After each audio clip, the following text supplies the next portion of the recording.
చూపించేది వస్తున్నారు చూడొచ్చారా చిన్న యూ నో మై నేమ్ బాగా చెప్పారా The tailor was busy stitching clothes.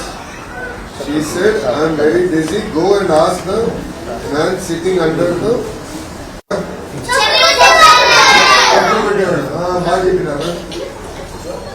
మళ్ళీ టైలర్ అంటే ఎవరు టైలర్ ఎవరు తెలుసు ఏం చేస్తారు టైలర్ అంతలో యూనిఫామ్ అనేది వస్తారు కరెక్టా గుడ్ గుడ్ గుడ్ ఇప్పుడు ఇంగ్లీష్ సందీప్ అయితే ఓకే సందీప్ ఎక్కువ అలవాటు చేస్తారండి చేతులు పైకెత్తండి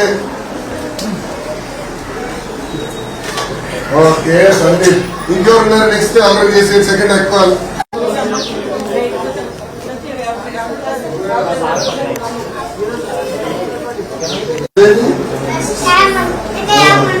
అమ్మా ఏమంతా మీరిద్దరు బాగా చదువుతారా బాగా చదువుతారా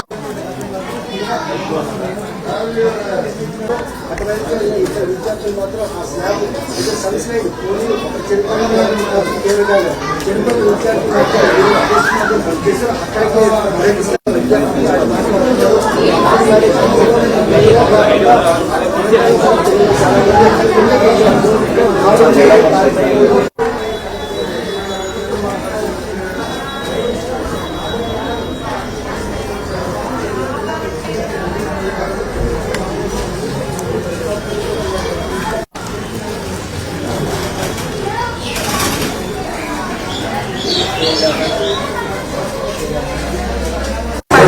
చూపించండి వర్క్ బుక్ ఉందా వర్క్ బుక్ చూపించారా చిన్న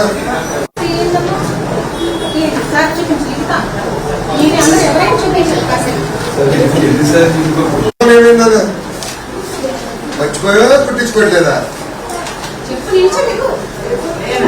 కుట్టించట్లేదా ఏం చేద్దాం ఈ చిన్నని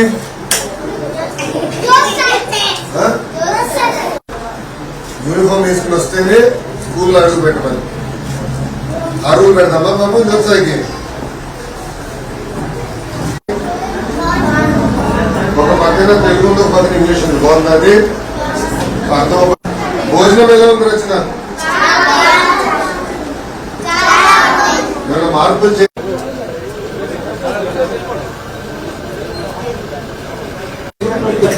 పర్యటన అనేటువంటి విషయాల్లో స్పష్టం చేస్తే ఇటువంటి దానిలో ఆయన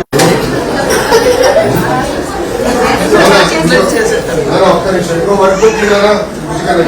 వర్క్ ఫస్ట్ పర్ఫార్మెన్స్ చూడండి ఓకే నేను వచ్చి బాగా చదువుతున్నాను చదువుతున్నావా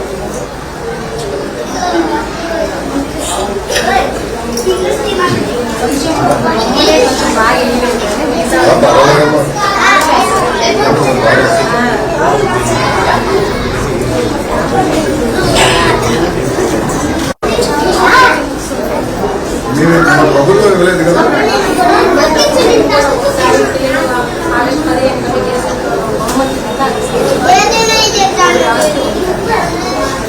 అంటే మన హ్యాండ్ రైటింగ్ వస్తుంది స్టిచెస్ రాస్తే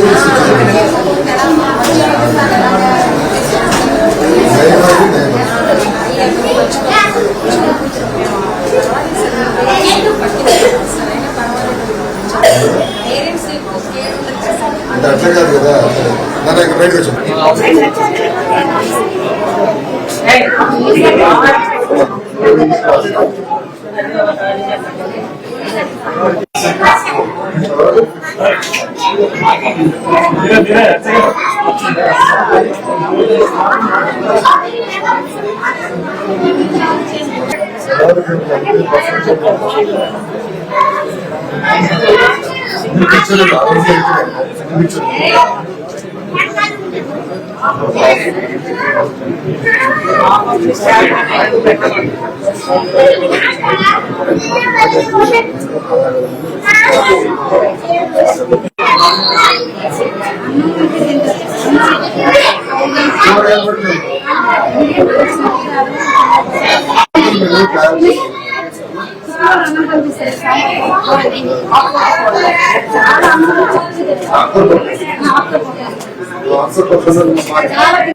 ఒకసారి చూపించు. సాంబార్ సాంబార్ అన్న ఎంతమందికి ఇష్టం? అందరూ ఇష్టం. చిక్కీ ఎవరికి ఇష్టం? ఆకుకూరలు ఎవరికి ఇష్టం? అన్ని చేయలేదు. కాకరకాయ జ్యూస్ ఎవరికి ఇష్టం? కాకరకాయ జ్యూస్ నేను పంపిస్తాను స్కూల్. కాకరకాయ జ్యూస్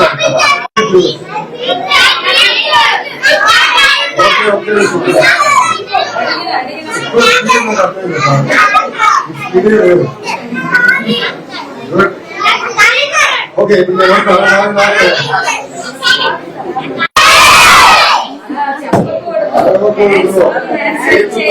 నేను పిలుస్తాను.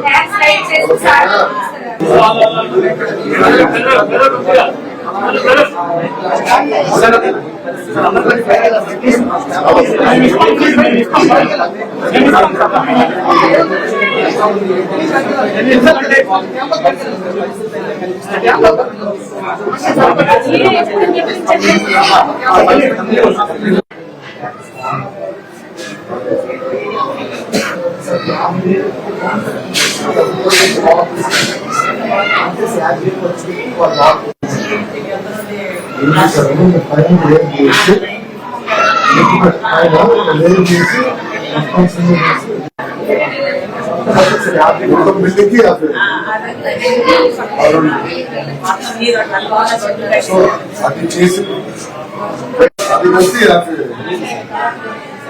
కలర్స్ అన్ని వేస్తే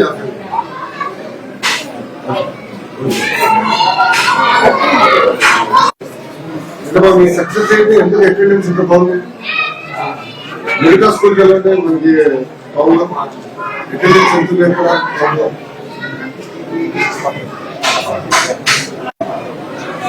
బాగా మోటివేట్ చేశారు. హ్యాండ్ రైటింగ్ కానీ హ్యాండ్ రైటింగ్ కూడా చాలా బాగుంది. చాలా బాగుంది. అంటే ఎవరు చెప్పుకుంటే కూడా ఒక్క స్కూల్ అనేది నాకు అవగాహన వస్తుంది. రామ్మా తల్లి కూర్చో.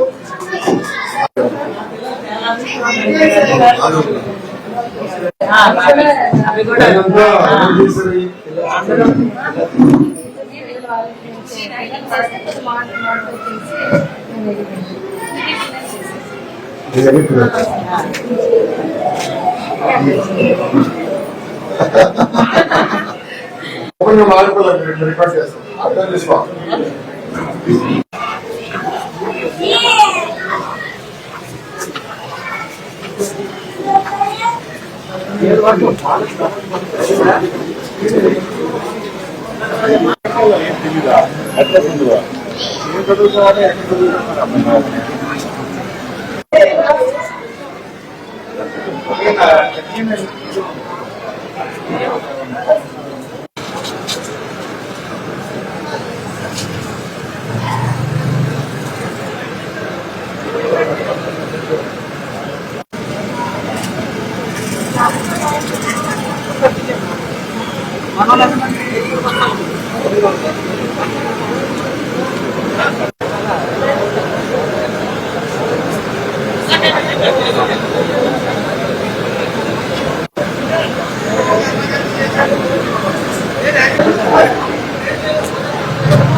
Okay.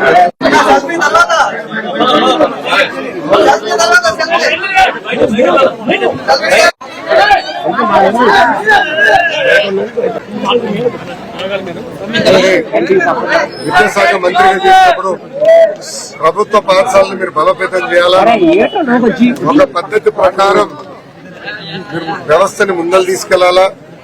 ప్రభుత్వ పాఠశాలలో గత 5 సంవత్సరాలు దాదాపు 9 లక్షల మంది చనిపోయారు. కాకుండా మళ్ళీ ప్రభుత్వ పాఠశాలలకి ప్రజలు వాళ్ళ పిల్లలు పడే విధంగా తీర్చిదిద్దాలని గౌరవ ముఖ్యమంత్రి గారు నాకు చెప్తారు. దాంతో భాగంగా మీరందరూ చూస్తే ఒక పక్కన అధికారులతో సమస్య చేస్తూ ఇంకో పక్కన డేటా తీసుకుని ఏ స్కూలు ఎలా ఉంది, ఇన్ఫ్రాస్ట్రక్చర్ ఎలా ఉంది, పిల్లల మార్కులు ఎలా ఉన్నాయి, అటెండెన్స్ ఎలా ఉంది, కంప్యూటర్ ల్యాబ్ ఉందా లేదా, ఇన్ఫ్రాస్ట్రక్చర్ లోటుపాట్లు ఏంటి, ఇవన్నీ కూడా నేను తెలుసుకుంటాం జరిగింది. దాని తర్వాత ఎప్పుడన్నా నేను జిల్లాలకు వచ్చినప్పుడు, నేను పక్క జిల్లాలకు వచ్చినప్పుడు ఒక రోజు ఎవరికి చెప్పకుండా, మీకేట తెలుసు నాకు తెలియదు కానీ ఎవరికి చెప్పకుండా నేను అనుకున్న పాఠశాలలకు వెళ్తాం జరిగింది. ఈ రోజు కూడా నియోజకవర్గంలోకి వచ్చిన తర్వాతనే గౌరవ ఎమ్మెల్యే గారికి ఫోన్ చేసి మీ నియోజకవర్గానికి వచ్చాను, అలానా పాఠశాలలోకి ఎలా వెళ్తున్నానని చెప్పడం జరిగింది. మీడియా మిత్రులు మీకు కూడా తెలుసు, మీకు కూడా లాస్ట్ మినిట్ ఇన్ఫర్మేషన్ వస్తుంది. ఇది ఎందుకు చేస్తుంటే వాస్తవాలు తెచ్చుకోవాలి. ఏ ఆశయాలు అయితే మేము పాలసీస్ అన్ని రూపొందిస్తున్నా అది పాఠశాలకు వచ్చేదా అమలు అవుతుందా లేదా, ఉపాధ్యాయుల ఆలోచన ఏంటి, ప్రభుత్వ పాఠశాలలో మెరుగైన విద్య ఎట్లా అందించాలి, వాళ్ళతో కూడా నేను ఈరోజు డిస్కస్ చేస్తాను జరిగింది. ముందు ఈ కార్యక్రమాన్ని కొనసాగిస్తాను. ఈరోజు ప్రభుత్వ పాఠశాలను బలోపేతం చేయాలంటే కేవలం ఒక ఇన్ఫ్రాస్ట్రక్చరే కాదు, ఉపాధ్యాయుల్ని కూడా గౌరవించాలి, వాళ్ళని కూడా భాగస్వామ్యం చేయాలి. తల్లిదండ్రులు కూడా పేరెంట్ టీచర్ మీటింగ్ ద్వారా వాళ్ళని కూడా ప్రభుత్వ పాఠశాలలో భాగస్వామ్యం చేయాలనే ఆలోచనలో ప్రభుత్వం ఉంది.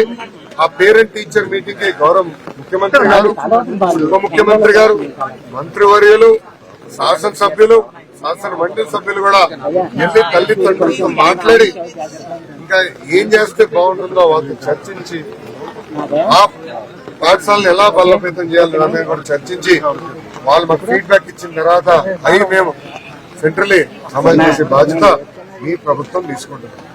ఈ ఆలోచనతో ఈ రోజు శ్రీకాకుళం పట్టణానికి వస్తుంది. ఇప్పుడు మీడియా మిత్రులు కానీ ప్రశ్న అంటే దానికి సమాధానం అసంపూర్ణ భవనం 2 ఏళ్లుగా నిర్మాణం ఆ భవనం నిర్మాణం కాకపోవడంతో ఇంకొక విద్యార్థి ఈ రోజు అంగవైకల్యానికి ఆల్రెడీ నేను దానికోసం రిపోర్ట్ అడిగాను. కానీ ప్రధానంగా మీరు గమనించాల్సిన విషయం ఏంటంటే స్కూల్ ఫీ రీయింబర్స్మెంట్ లో దాదాపు 2500 కోట్ల బకాయిలు గత ప్రభుత్వం, చిక్కి గుడ్ల పేమెంట్ 200 కోట్ల బకాయిలు పెట్టింది, ఆయాలకి రావాల్సిన జీతాలు దాదాపు 4-5 నెలలు బకాయిలు పెట్టింది. అవన్నీ ఒక పద్ధతి ప్రకారం తీర్చుకుంటూ వస్తున్నాం. నాడు నేడు కింద గత ప్రభుత్వం కార్యక్రమాలు ప్రారంభించి వాళ్ళే ఆపరేషన్ జరిగింది. ప్రభుత్వం వచ్చిన వాళ్ళు పేమెంట్ చేయక ఆపరేషన్ జరిగింది. ఆల్రెడీ దానిపై నేను అడిగాను, ఎంక్వైరీ అయిన తర్వాత యాక్షన్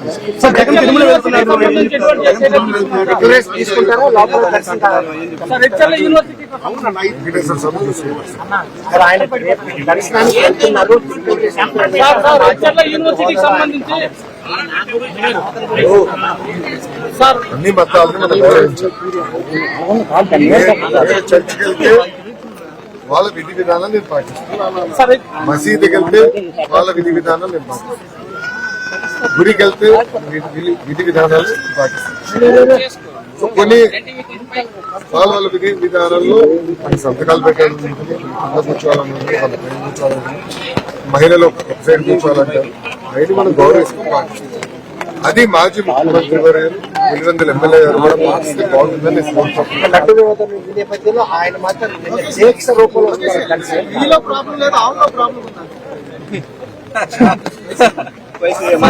మాజీ స్పీకర్ ఆవుకు పోషకాహార లోపం ఉంది, అందుకనే దానికి నేను ఎలా సమాధానం చెప్పుకుంటున్నాను అంటే ఆయన ఒప్పుకుంటున్నారా? దయచేసి మీడియా మిత్రులు అందరూ అదే మాజీ స్పీకర్ గారు ఒప్పుకుంటున్నారా కల్తీ జరిగిందని సూటిగా ప్రశ్నిస్తున్నాను. ఇప్పుడు మీడియా మిత్రులందరూ కూడా తెలుసు, మీరు కూడా 5 సంవత్సరాలు తిరుమలకి వెళ్ళలేదు. పాదయాత్రలో ఎవరు కలిసినా నాణ్యత లేదు, లడ్డు పాడైపోతుంది, భోజనం సరిగా లేదు, అసలు టీటీడీ విధి విధానాలు సరిగా లేదు. నిన్న మొన్న కూడా వీడియోలు బయటకు వచ్చాను. వైవి సుబ్బారెడ్డి గారు అన్ని పెంచుదాం, అన్ని ఫీజు పెంచుదాం, సామాన్యులకి దేవుడిని గౌరవం చేసే విధంగా మనం ప్రవర్తించడం జరిగింది. అవన్నీ కరెక్ట్ చేసే క్రమంలో ఇది బయటకు వచ్చింది. నేను కూడా ఈయో గారికి చెప్పాను, మొత్తం ప్రక్షాళన చేయండి, అన్ని టెస్ట్ చేయండి. ఎందుకంటే గతంలో అనేక ఆరోపణలు వచ్చినాయి. నేను పాదయాత్రలో కూడా మీరు చూస్తే నేను ట్వీట్ కూడా పెట్టాను దాని గురించి. పాదయాత్రలో నేను ట్వీట్ పెట్టాను, అందరూ వచ్చి నాకు కంప్లైంట్ చేస్తారు, ఇది సరికాదు, దేవుడి జోలికి వెళ్ళొద్దు స్వామి అని చెప్పి. ఏమైందో ప్రజలే చూసారు, ప్రజలే సార్, యూనివర్సిటీలో గత 5 ఏళ్లలో జరిగిన అక్రమాలపైన అన్ని యూనివర్సిటీల్లో వైకాపా పార్టీకి చెందిన రాజకీయ నాయకుల్ని వైస్ ఛాన్సలర్ గా నియమిస్తాం. చాలా చాలా బాగా. ఆంధ్ర యూనివర్సిటీ మన రాష్ట్రంలో one of the oldest university. అలాంటి యూనివర్సిటీలోనే ఎలాంటి అరాచకాలు జరిగినాయి మీ అందరూ తెలుసు. అందుకే దాదాపు అందరూ వైస్ ఛాన్సలర్స్ అందరూ కూడా రాజీనామా చేశారు. ఆల్రెడీ కొన్ని యూనివర్సిటీలు ఎంక్వైరీ చేశారు, రిపోర్ట్లు నాకు ఉన్నాయి. తొందరలోనే అన్ని మేము రివ్యూ చేస్తాం. తప్పనిసరిగా ఎవరన్నా తప్పు చేస్తే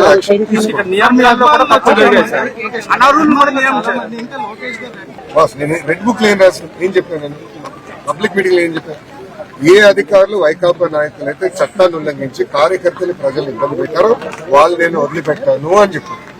ఈరోజు ఒక విచిత్రమైన ఇన్సిడెంట్ జరిగింది.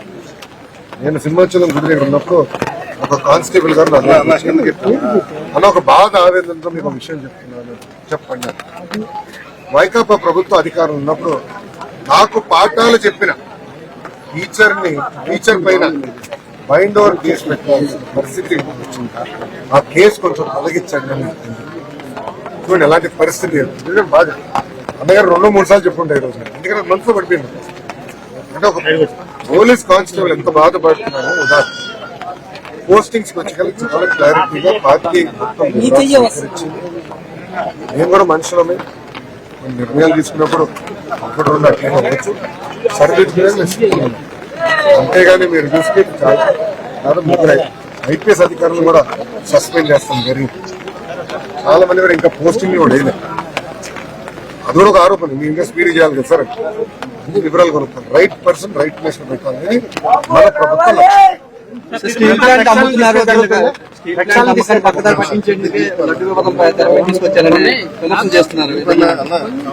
గౌరవ స్టీల్ మినిస్టర్ కుమారస్వామి గారు ఆయన వచ్చినప్పుడు విశాఖ ఉక్కుని ప్రైవేటీకరణ మేము చేయట్లేదు అని చెప్పారు. విశాఖ ఉక్కుని ప్రైవేటీకరణ చేయట్లేదని చెప్పారు. చంద్రబాబు నాయుడు గారు ప్రెస్ మీట్ లో విశాఖ ఉక్కుని ప్రైవేటీకరణ చేయట్లేదని ఆయన చెప్పారు. దాని తర్వాత నేను మంత్రిగా వచ్చినప్పుడు 2సారి ఉత్తరాంధ్రకు వస్తున్నాను, నేను చెప్పాను, శాసనసభ్యులు చెప్పారు, ఎంపీలు చెప్పారు. వైకాపాలు నేను చెప్పేదంటే సాక్షి చదివినా సాక్షి చూసినా ఆరోగ్యానికి హానికరం సార్. ఎందుకంటే తప్పుడు వార్తలు వాళ్ళు వేస్తారు. అసలు ప్రస్తావన ఎక్కడ వచ్చింది, ఎవరన్నా మాట్లాడారా? మేము కేంద్ర ప్రభుత్వంతో మాట్లాడి లైఫ్ లైన్ ఇమ్మీడియట్ ఇవ్వాలి, అంటే ఈ షట్ డౌన్ అవుతున్నాయి బ్లాస్ట్ ఫర్నేసెస్ అని చెప్పి 500 కోట్ల రూపాయలు చంద్రబాబు నాయుడు గారు ఫోన్ చేస్తే పాపం నిర్మలా సీతారామన్ గారు లేదు మీరు చెప్పింది కరెక్ట్ పాయింట్, ఇమ్మీడియట్ గా నేను మాట్లాడతాను, ఫండ్స్ అరేంజ్ చేస్తానని కేంద్ర ప్రభుత్వం కూడా అనుకూలంగా స్పందించి నిధులకి ఇచ్చింది. Where is that question? ఎందుకు వైకాపా కింద కంగారు? అంటే వాళ్ళకి ఏం దొరకట్లేదు, ఇదే మాట్లాడతారు. సాక్షి పేపర్ చదివినా సాక్షి టీవీ చూసినా ఆరోగ్యానికి హాని.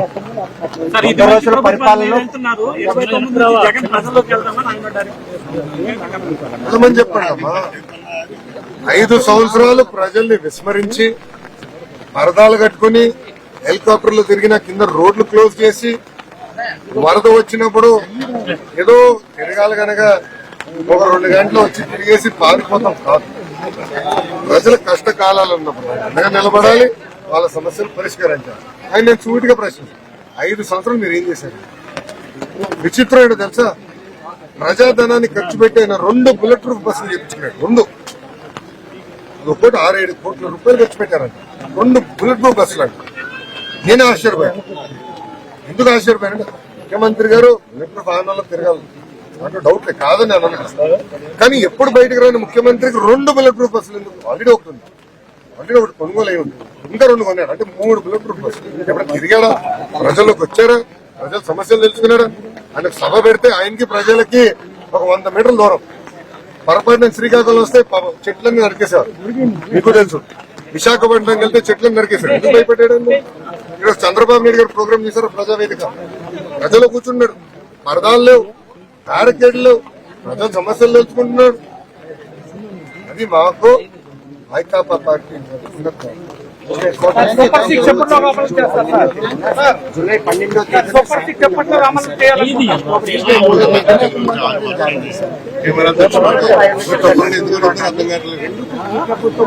తేదీ కాంట్రాక్ట్ ఇచ్చింది ఎవరు?